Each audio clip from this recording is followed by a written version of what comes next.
Hello and welcome to Dig It. I'm Peter Brown and hosting the show with me today is Chris Day. Hi Chris. Hi Peter. On Dig It today we're delighted to be joined by Rosemary Hardy of Hardy Plants Nursery. Rosie, where do we find you today? I'm actually at the nursery, but at the moment I'm just in my home office. So I've been out already wandering around the nursery and sorting out a leaking water tank, all of those things when you get to this time of year and the irrigation has to go on and things leak. Yeah, we found that. We turned ours on a couple of weeks ago and the pump fired up fine and then blew a couple of spray nozzles off and covered the selling area in water. It's all good fun, isn't it? It's all entertaining, isn't it? It was all working perfectly fine, but then I got there and I saw that the 10,000 litre tank was just overflowing, which means that the stopcock's not working properly. Oh, no. And just so annoying. Okay, so perhaps, Rosie, we could start by just begging a question about your interest in gardening. Obviously, you've got a wonderful nursery down there in Hampshire, but where did your interest in horticulture begin? It's an interesting one, isn't it? How does one realise that you really want to be growing plants for a living?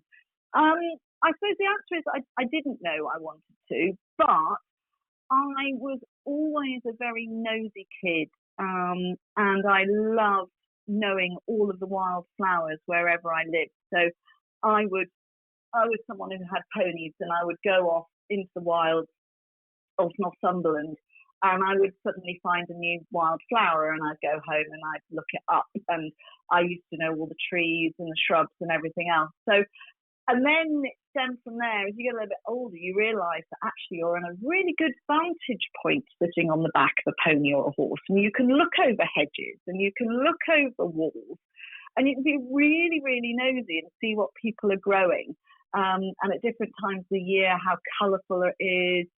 And the other thing that's really good, you can do really good scrumping from the top of a pony. It's amazing. But it was always fun because there was one old boy who had a beautiful garden, and he had rows and rows of chrysanthemums, and he would have the paper bags tied over the top, and then he'd have dahlias as well, but he'd also have a veg patch. And it's that very typical what people sort of think, oh gosh, northern gardeners grow these sorts of things. But then he also had a flower garden as well, which was beautiful and colourful, and it was really great. And then you'd see next door they just had shrubs, and it was just fascinating to me that there was all this colour and shape and form. And I think looking at it from what was growing in the wildlife and the hedges, it just interested me, and I loved being outside. Brilliant. And after you discovered sort of your love of scrumping on horses and looking at flowers, did you do any formal training or any sort of studies at college? I did, yes. At the age of 15, I took the RHS basic certificate, because that's when I'd realised that I did want to do horticulture. And I failed dismally my O-levels. At our school, they did horticultural O-level, and you did it in a year. So I did that initially. So that was my start. Then I did do biology A-level, etc. I got better. I resat all my exams. And then I looked at the universities, and there weren't very many courses. If you try and do horticulture now at university, it's virtually impossible.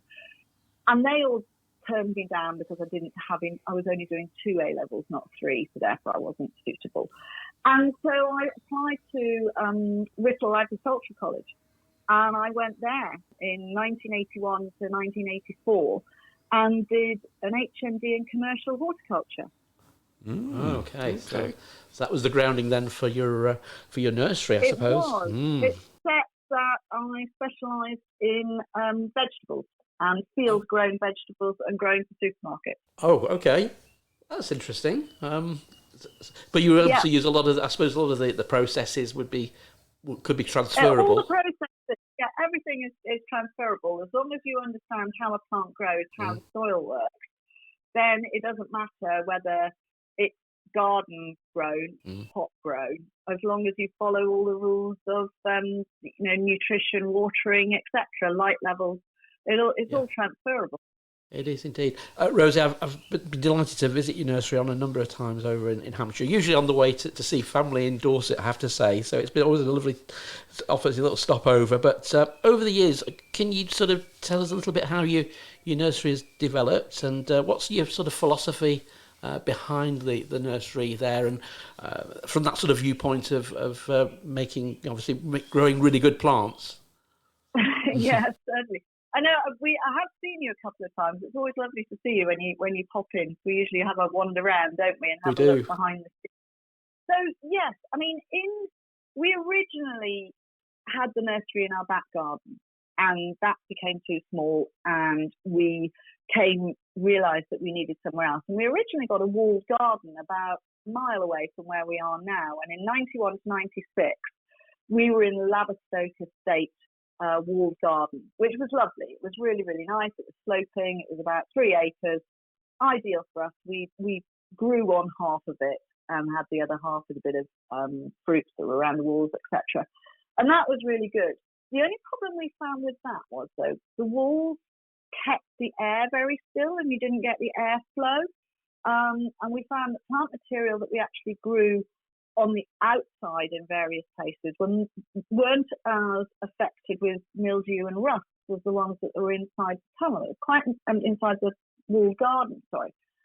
And that's quite an interesting thing. So when it came to 96 and Jodie Schechter, the ex-racing driver, bought the Laverstoke estate, we were given notice to quit because we were one of these short-term tenancy agreements. And basically, we had to search for a bit of land very, very quickly. And luckily, the piece of land that we did purchase, which is what we're on now, when we moved here in 97, is on the top of a hill. You know, it's on the top of the hill. It's quite sloping, south-facing, and it's very exposed and very windy. So completely different conditions to what we were growing inside the walled garden, which was a little bit more protected. And I've always been of the opinion that we should really grow our plant material hard. It should be outside, outdoor grown. So we're going back to the sort of bloom type of idea that plant material is meant to be outside. That's where it's happiest, not inside a tunnel. So although we do have some tunnels here on the nursery, they're only for propagation material, which is young and tender. And no, you couldn't take the cuttings and bung them outside because they'd all die. But then they're maybe grown on a little bit. And then at this time of the year, so while we're at this cusp and there's still a little bit of frost, we are potting now and putting straight outside. The cuttings have been hardened off before they get potted up. So the key thing really for me is they must be hard grown. And on our windy site and exposed, we minimal water because we haven't got collection at the moment. We are on mains. We pay for every single litre. So we have to be cost effective. So we water whenever possible, last thing in the evening and first thing in the morning. And that's really the key thing. Outdoor grown, hard, so that when they go into someone's garden, they feel as though they've gone on holiday and hey presto, off they grow because they've got really good roots and, you know, they're ready to get into the soil.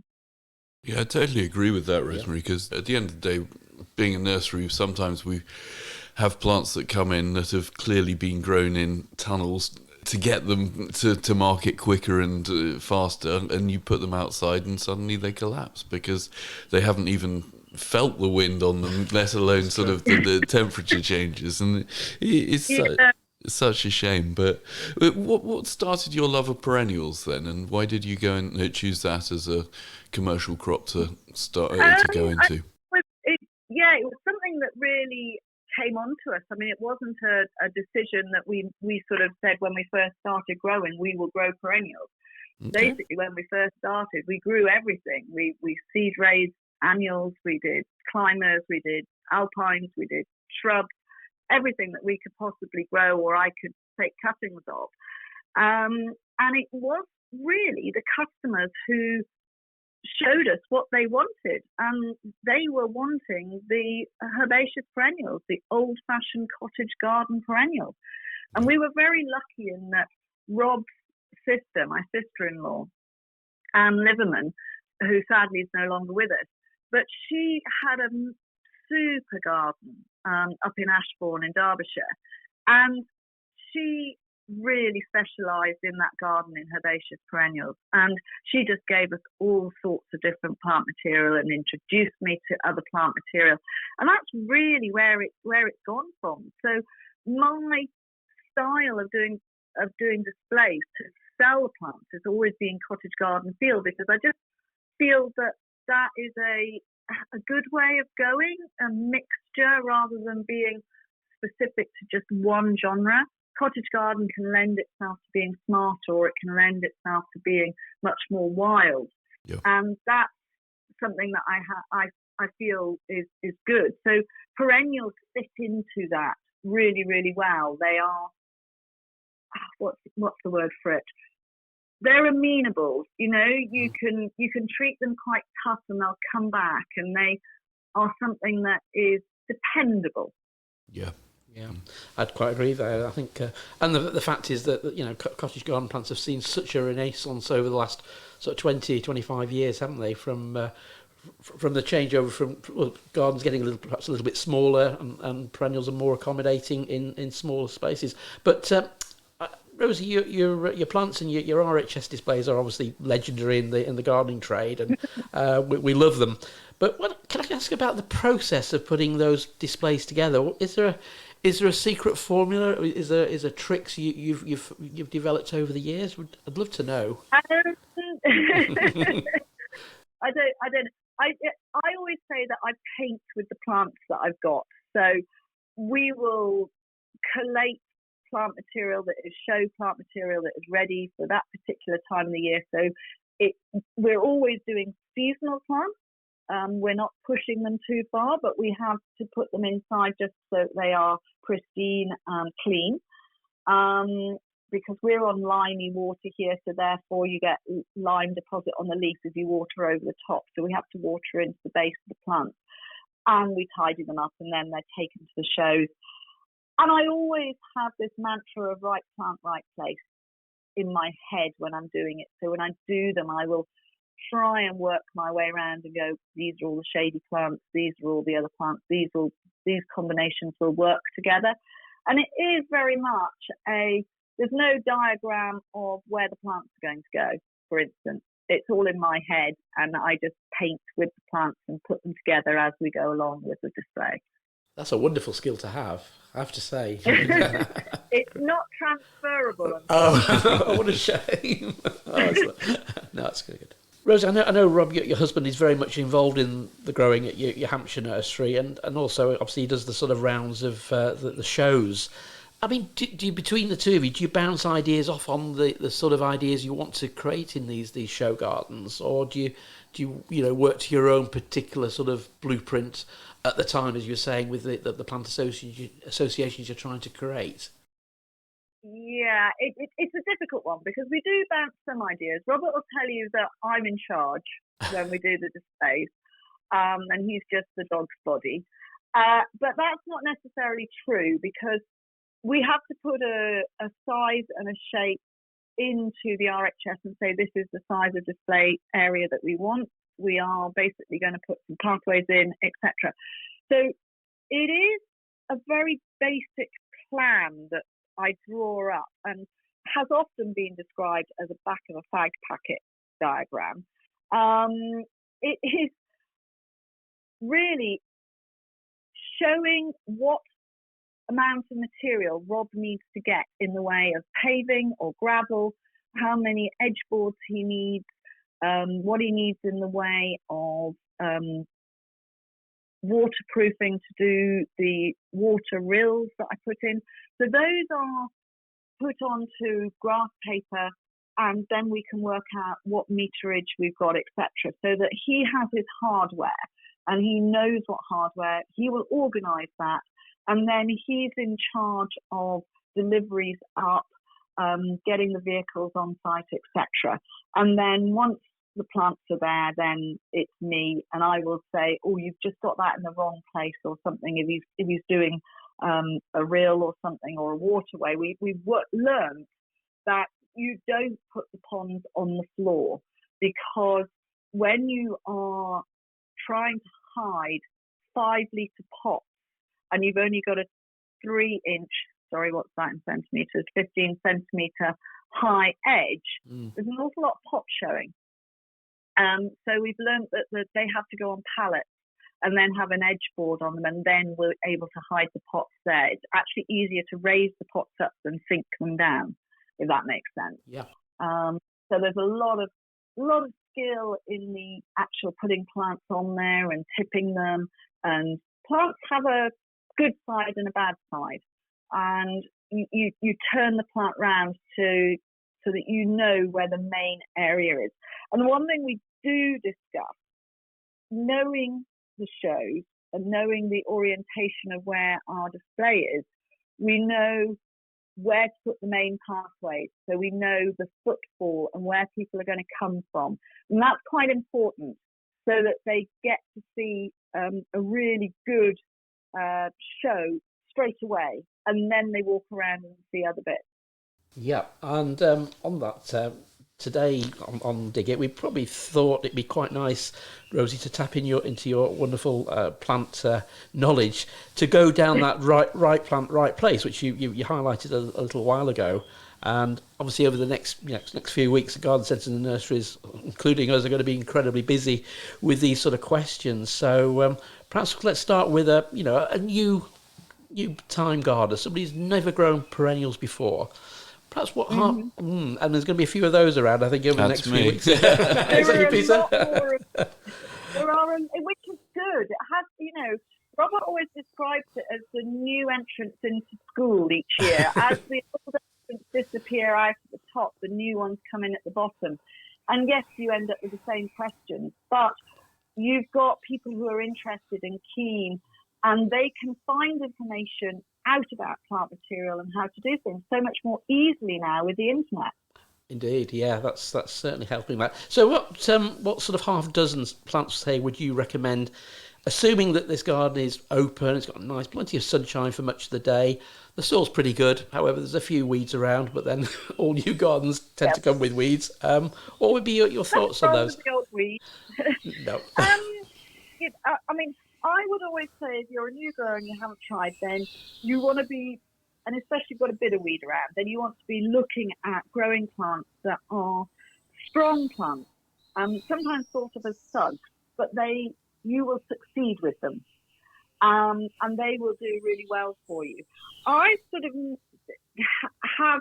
I don't want to go too specific, but I'll stay with some plant genera, because my one plant family that I will always default to is hardy geraniums.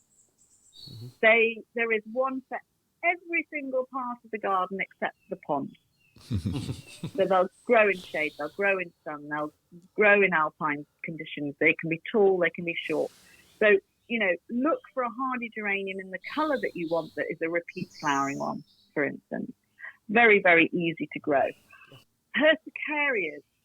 Really, there are some lovely new varieties out there. There are some dwarf ones, there are some taller ones. They will work in most borders and in that sort of condition, no problem at all. Geums are wonderful.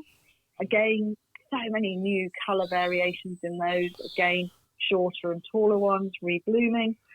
Nepeta, the catmint, loves the sunlight, and there are some bigger ones. The good old varieties are still worth it, Six Hills Giants, if you get the true form, or Walker's Low or Summer Magic, they're all great. Leucanthemum, as long as it's not too hot, because the leucanthemums want a little bit of moisture, so that would just be one there. Cercium, the lovely Atripurpureum, the lovely red burgundy stuff, that's a lovely thing. St. Francis, so some of these things that will seed around are always quite good for a new gardener. because you never know where they're going to turn up, and they might suddenly surprise you and suddenly think, oh gosh, yes, that's quite good there. Let's leave it there. And, something that seeds are easy to hoe and weed out if you don't want them all around the place. Alchemilla. You cannot go wrong with an alchemilla. Doesn't have to be mollusk, because that is a little bit too fuggy, but something like Venosa or Serracata Gold Strike, which are more amenable and not going to seed around quite so much. They're really, really great. Lamiums for ground cover. Coreopsis, either the verticillata type or the grandiflora type. So either ones with a nice ferny foliage, which are smaller, or the ones with the bigger foliage, which are taller. They're always great beginner plants. Rudbeckia in different forms, and Cephalaria. And then that gives you height in the garden. Both of those will give you some really good height to the garden, which is good. So I think that's about a dozen different. There's quite a few, isn't it? Yeah. Excellent. Nice. And any of those ones good for sort of really heavy, cold clay soils? Yeah, I mean, you'll get some of the Rudbeckias go in there, heavy cold, the Persicaria, some of the Geums, especially the Geum rivali type, and your Alchemilla will be fine in those, and obviously the hardy geranium will. Excellent, thank you. And I suppose a lot of people have situations where they've got sort of light canopies from shrubs or maybe some small garden trees. What about perennials for those sort of locations where you want to give a bit of colour under the trees? Colour and height and stuff, and you all year round. So if you're wanting ground cover in there, which will be good for you, then you've got things like Pratia, Begonias, and Waldorfsteiner. All of those will give you ground cover in different types of leaf shape. If you want self-seeding, then you've got your things like Aquilegia, Scutellaria tournefortii, which is a beautiful creamy white Scutellaria, and it's great in shade, and it'll tolerate dry shade. So really, really good plant. Then if you want to go a little bit taller and later in the season, you've got things like Strobilanthes, especially Strobilanthes rachiensis, lovely sort of mound forming with lovely deep purple flowers, and that's flowering August, September. So one of those times of the year when people have trouble getting colour. And then what else have I sort of noted up with it? So Veronicas. There are the Veronica gentianoides for the spring. And then a lot of people think of Veronicastrum as being prairie plants because of the Dutch wave using them. So Pate Oldorf uses them with grasses a lot. But in actual fact, Veronicastrum will grow in shade and give you some good spires of late season colour.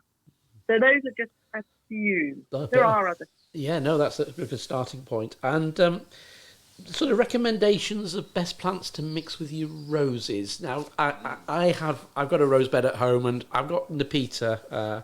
I've got, I think, Six Hills Giant, which is growing profusely as we speak. And I know it's going to produce lots of flowers, great for the bees. But is there anything else I could be putting in that bed? Yeah, I mean, what people forget is that they sort of say they want ground cover, and most of the ground covers are in flower or doing their stuff when the roses are out. So you miss seeing them. And what I always say to people is, when the roses are finished and you cut them back, that's when you need some interest. And so your Cynthia trichums, your asters, Michaelmas daisies, all those are brilliant as late season in rose borders. Really, really good, because they get held up, so they don't need support because the roses are their support. You can put in Gora, for instance, to give you a little bit of wafting summer colour in there as well. They have changed their name, and everybody's going to hate this, but they've changed to Oenothera. Oh gosh, really? Yes, they have. Oh dear. Another name. There are a lot of name changes, unfortunately. But if you want ground cover, then you can't go far wrong with some of the carpeting campanulas.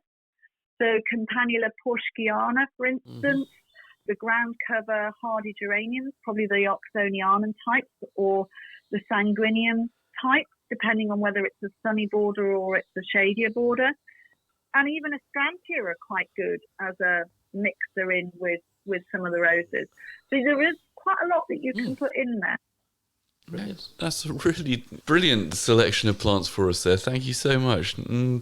I've got a young family, Rosie, so I'm trying to get my children into growing things. So we do potatoes and sunflowers. But what do you think the next step and suggestions for them should be?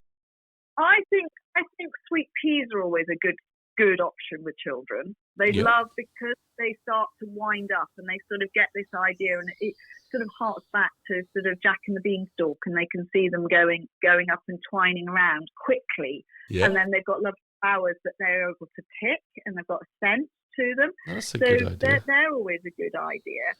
Annuals are brilliant because children get bored quickly.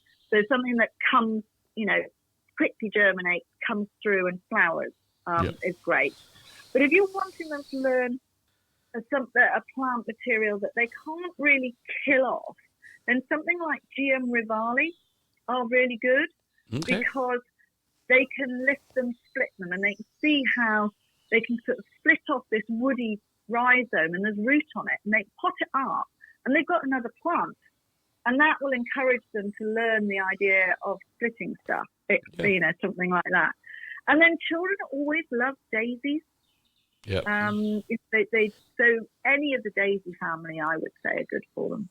Brilliant. I might have to go shopping and buy a few more plants now then. Thank you. I think we've got some of those in stock, Peter, so you'll be fine. Giving everybody ideas on what they can do. Rose, the big flower shows obviously must be great you get involved in, from the planning and the staging and everything in between. Yet it must be quite a stressful experience thinking about that.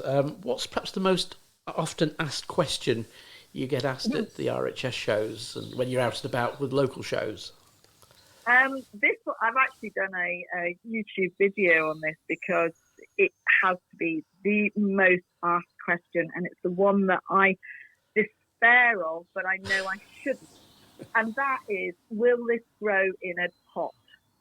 Oh, okay. And they're handing me a plant in a pot and asking me if it will grow in a pot. I know they don't mean it in that way. What they're trying to say to me is, can I grow this in a larger pot? It just gets me. And Rob has to send me away because I just get to a point where I can't answer the question because that's what you're going to get asked. That's the main one. And then the other one will be something that's sterile, for instance. Oh, can I grow it from seed? No, it's sterile. That means it doesn't actually produce seed. So you have to buy it as a plant. And I don't like to sound condescending, and I know people are wanting to learn, and I know they don't understand it all the time. And obviously, as plant people, we know what the plants are doing. But you do just have to bite your tongue occasionally and smile and breathe deeply and go, no, I'm terribly sorry. That is not the sort of plant that you can do that with. You have to buy it as a plant, and I know that's a bit more expensive. But there are other things you can grow from seed which look similar. So, you can do that. But this is why you don't often see me at the shows doing the selling, because I can get irate.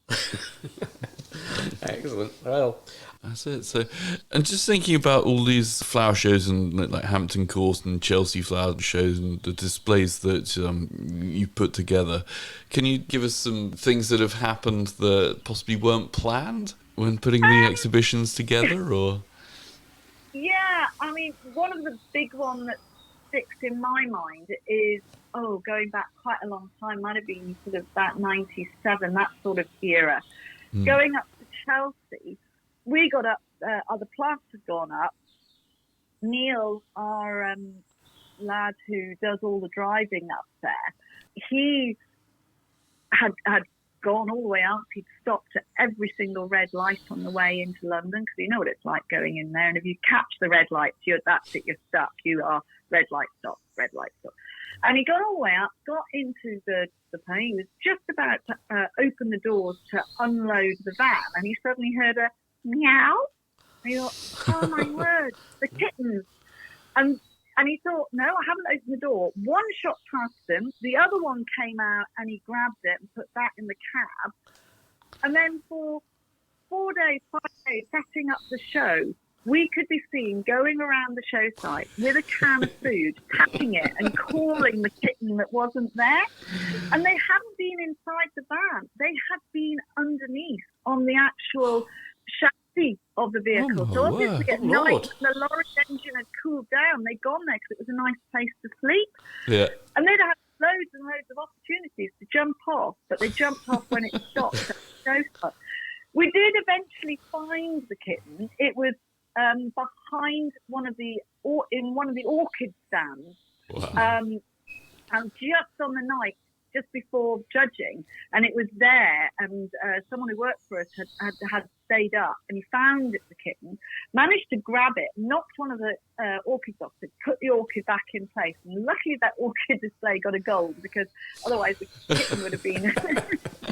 So that was sort of one of those things that wasn't supposed to happen. The other one that is a nightmare for Chelsea is the fact that you can guarantee the week before Chelsea there will be a hard frost.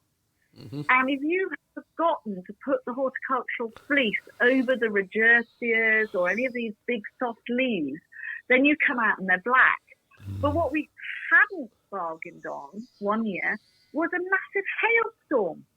Dear. And we went out, and even things like achillea, their leaves were shredded. Yeah. And it was as though someone had gone round with a set of scissors and gone right the way around the edge of the pot, and there was the leaf all on the floor and the bit inside the fruit. You wouldn't think that it could shred achillea leaf, but it did.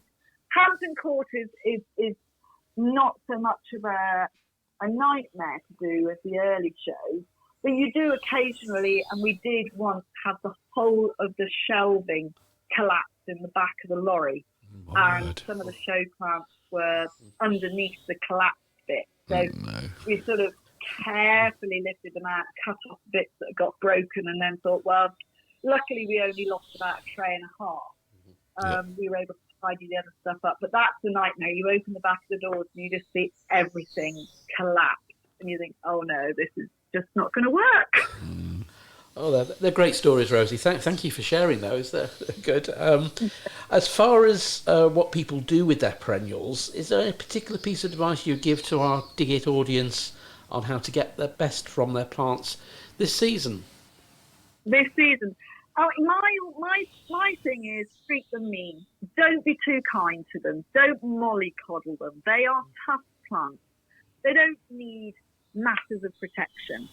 They don't need to be over watered. Otherwise, all that will happen is that their roots stay at the top surface and don't go down to find the water naturally. And don't overfeed them. If you go and give them too much food, you'll just get loads and loads of leaf and no flower. So I'm always of the opinion you should treat them a little bit mean, and then they will be much better for you. Excellent. And new plants are always coming into the market, and your nursery is well known for launching new varieties into the garden trade. I know this will be a difficult question, but do you have any particular favourites from the last few years, or anything planned which you can share with us for release this summer? Yeah, I mean we've always highlighted new plant material, and we've always tried to make sure that plant material, especially at Chelsea, has been British bred. Right. So they are always bred by ourselves. We have got some of our own, and there are one or two of our own that are favourites, such as Rosy Jane, which is a lovely plant. It is a very, very good plant. And then more recently, which we launched at, well, it actually went at the trade fair, didn't it first? But then it went to Hampton Court, and that is our anemone frilly knickers, which you just say the name and it makes everybody chuckle, and it is a lovely plant. And I tell you what, Rob has got so many one-liners for selling those. I bet he has. Unbelievable. So those are two of our own which I like. But I have to say, the GMs that we've launched, so GM Totally Tangerine and Scarlet Tempest, have to be amongst my favourites of the new plants because they are reliable. They are both sterile, so that means they flower and flower and flower. Right. And one is more upright and taller and a lovely soft tangerine colour, and the other one is more open and slightly shorter and beautiful. Not brick red, but scarlet brick red, semi-double flowers. So those are two really, really good forms, and they have proved over the years since we have launched them to sell out every year.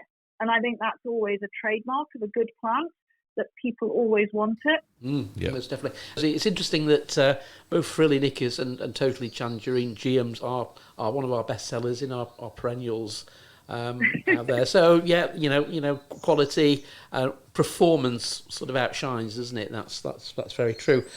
It is what it's about. It's not just having, it's not just having a fancy name for something and it being new, sake of it being new.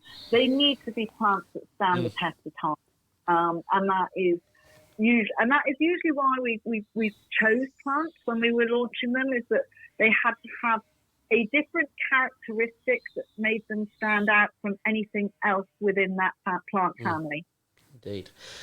Rosy, we can buy perennials now from sort of effectively plug plants to instant potted plants. In your opinion, what's sort of the perfect size of plant to actually buy? When you're setting them out in the garden, is there a particular mantra you would go for? Is small always best? I mean, small. I think it depends on what time you have restriction, i.e., you are planting this garden up because you want to have beautiful plants for the next 5 to 10 years, and you're willing to wait. If you are only going to be in the garden for 3 years, you may want to go for a slightly bigger plant. But I would say with herbaceous, there's no point going past really a 3-litre size, because once you get up into a 5-litre, you're talking about something that needs splitting almost straight away. So a 3-litre gives you, they're probably 18 months to 2 years old when they're in that size, which means that they're going to go in the ground, get away, and look fantastic. So if you only want one plant, that's great. If you want a sort of a big swathe of plants, then I would go for smaller. So anything from a 9 centimetre to a 1 litre are brilliant for doing your swathe planting if you've got larger areas to do, or if you are thinking, this is a new border, I'm not worried if it doesn't look good for the next year or so, then definitely use the smaller plants for that. Plug plants are brilliant, but you really should be containerizing them and getting them to grow on. You shouldn't be putting plug plants straight into the garden, unless, of course, you're trying to do something like a wild grass area or maybe even a gravel area. Then you could perhaps use plug plants in there. But I think they're just a little bit too small for most gardeners to appreciate what you need to do with them and how you need to cope with them.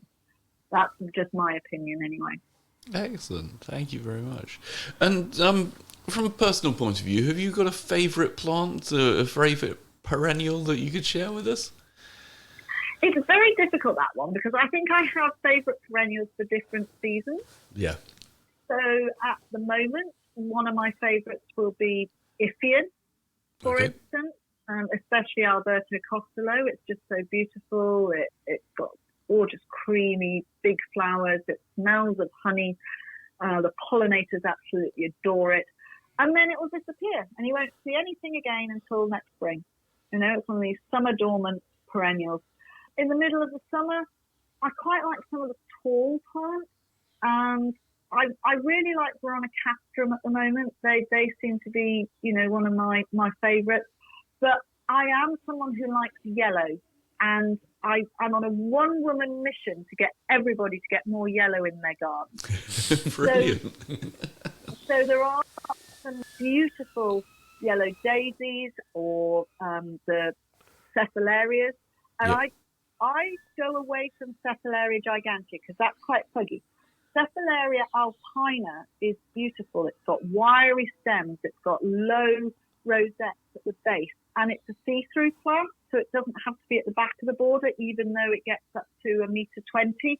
You can put it in the middle and you can see through it, and it's got these lovely scabious-like, slightly smaller scabious type flowers than Gigantea has.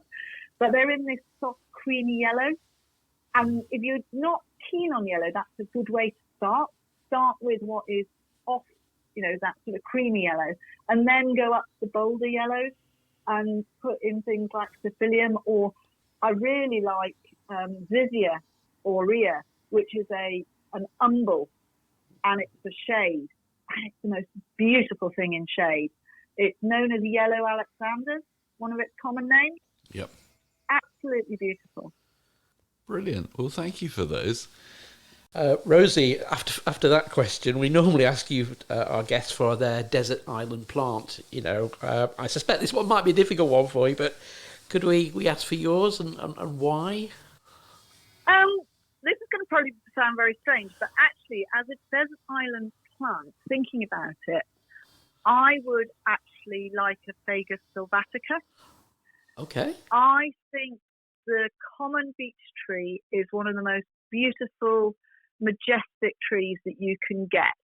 Yep. And it's just, when it comes out in the spring, it's just about to start now, you get that amazing green. All winter you've had statuesque skeleton of its growth. It's got this big, strong trunk which has got silver colour, beautiful branching, and you just look up to it, and it is just such a stately tree.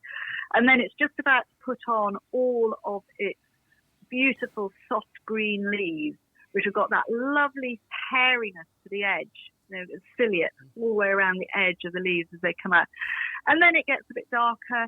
Underneath, it just goes, no, I'm not allowing anyone else in my space. And they're very, very difficult to grow anything underneath. But then when they go the most beautiful colours in the autumn, the leaf falls down and you get that leaf litter on the ground. And again, back to that skeleton. I just think they're beautiful. So you get all of that within a tree. And quite often when, you get a beech master year, and the beech nuts are very tasty. I used to eat them at school. They were fantastic, sort of going out and foraging under the beech tree for the little nuts and peeling off the kernels, and that was brilliant. Excellent. That's a really nice choice. I think it is, like you said, it's a very majestic and stately tree, and in form, and without a doubt it's a lovely, lovely tree. And for our audience, we always like to share a joke or a funny tale at the end of the show. Have you any things you've picked up through your career that you'd like to share with us? In the days when we were able to have two people on a stand at Chelsea when the Royals came round, it was, I would say, whereas now we don't go to Chelsea anymore, but I would say, and we happened to have a Chelsea which was really, really hot.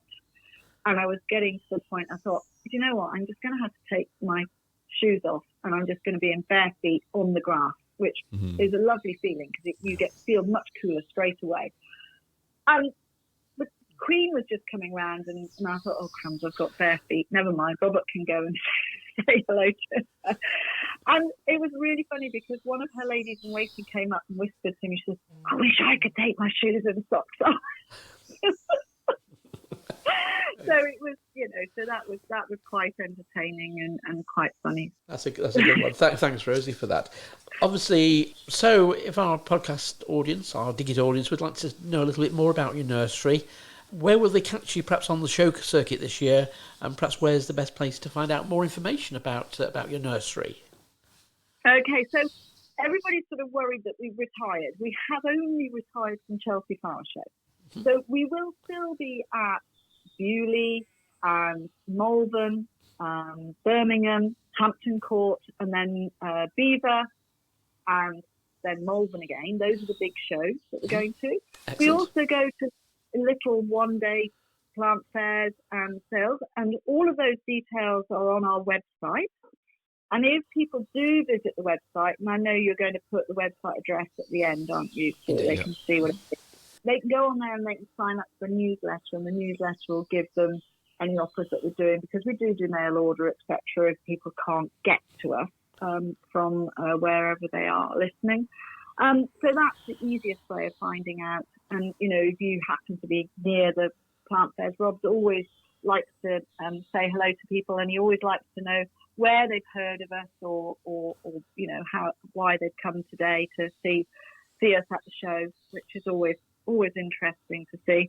And then we do have a YouTube channel. However, that is not technically now Hardy's, it's me, so it's Rosy Hardy Gardening, because that means I can talk about plant material that we don't actually grow at the nursery. So it gives us more scope to cover other things in gardening. But when I'm talking about individual plants that we do at Hardy's, then I let people know. So they can have a little tutorial on how to look after their goras through the whole of the year, when to cut them back, when to split them, all of these sorts of things. So they're sort of instructional videos. That sounds brilliant. Rosy, as always, a real pleasure to chat to you today. We've learned so much, haven't we, Peter? It's been amazing. It's really inspired me to go and get some sweet peas growing now for my children. And I think loads of perennials as well. Thank you. Thank you, Rosy. Well, if you do the sweet peas for the children, remember to use something that is clear plastic and put sweet peas at the edge so they can see the roots growing down the side as well. Brilliant idea. Maybe I'll recycle one of my old orchid pots. Okay. That'd be useful, yes. There you go. Nice one. Thank you very much. Thank you, Rosemary. Thank you. Today's show was brought to you by Buckingham Garden Centre and Nurseries. The show was hosted by Chris Day and Peter Brown. The show was produced by Peter Brown. And our thanks to Chiltern Music Therapy for providing the music. Thanks for listening. At Chiltern Music Therapy, we want everyone to know the difference that music can make in their lives. From parents and their premature babies in hospital to grandparents with dementia. We provide music therapy and community music services to people of all ages and needs across England. We work both digitally and in person in people's homes, care homes, schools, hospitals and hospices. Find out more at chilternmusictherapy.co.uk.